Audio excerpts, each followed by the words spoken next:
কমলার বাকল দিয়া ছোট মাছ।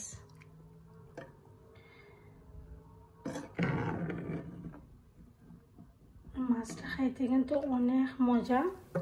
আসসালামু আলাইকুম ভিউয়ার্স, রেসিপিটা দেখলে অবশ্যই আপনারা ভালো লাগবে। তো এখানে ছোট মাছটা লবণের পানির মাঝে ভিজিয়ে রাখছি। কমলার বাকল বেশি কইরা ধনিয়া পাতা আর কাঁচামরিচ দিয়া রান্না করব। তো দেখো ভিউয়ার্স, একটু সামান্য তেল দিলাম, বেশি তেল দিলাম তো না মাখিয়ে মাখিয়ে রান্না মজা লাগা। একটু জাস্ট থোড়া তেল নিছি, পরে আমি এখানে পেঁয়াজ দিলাম, সবটা দিয়ে আমি একলগে বয়েল দিলাম।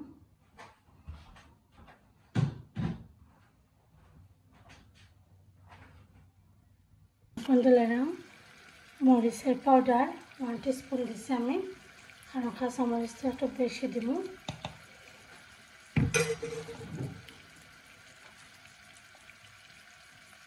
হলুদের পাউডার 1 টিস্পুন থেকে তোলা কম।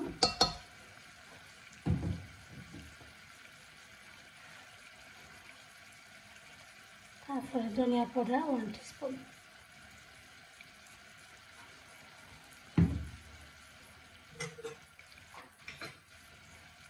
এখন অল্প একটু মাস্টার্ড অয়েল দিব তোরা দিয়া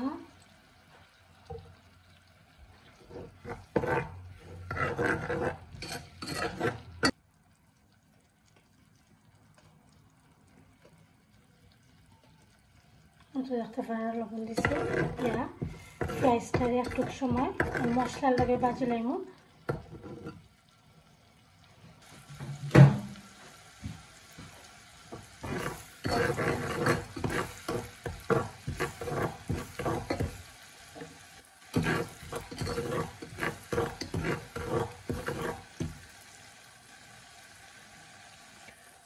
তো এখন একটু পানি দিলাম কেন,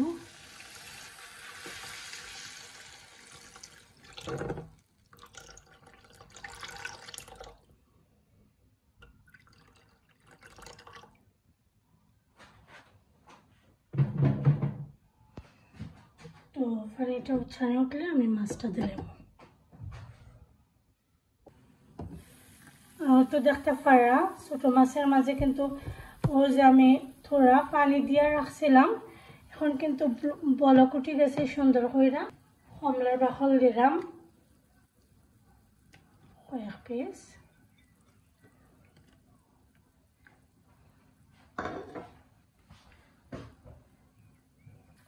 তো ধুইয়া রাখা মাছটা দিলাম।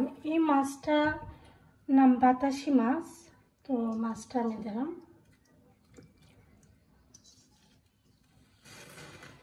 মাছটা কিন্তু আমার অনেক ভালো লাগে।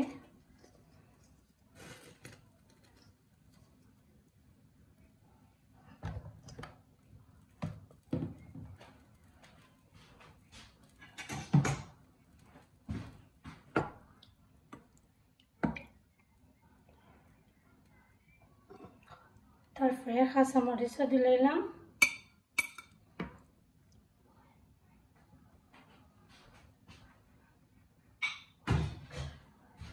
তো এখন ঢাকনা দিয়ে ঢেকে রাখি দেব। তো আস্তে আস্তে মাছটা হোক। তো একটু জল দিব কেন আমি,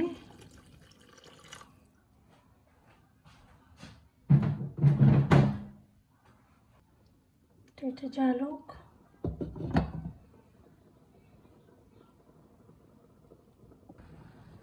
তো দেখতে পারে খুব সুন্দর করে জাল উঠে গেছে। এখন আমি ধনিয়া পাতাটা দিয়া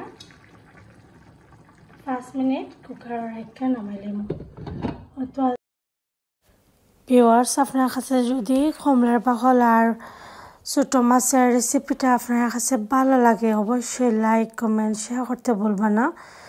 আরও নেক্সট নতুন নতুন রেসিপি নিয়ে আইমো, নতুন নতুন ব্লগ নিয়ে আইমো, আশা করি আপনারা দেখবা। তো ভিউয়ার্স, ভালো থাকুকা, সুস্থ থাকুকা, আল্লাহ হাফেজ, আসসালামু আলাইকুম।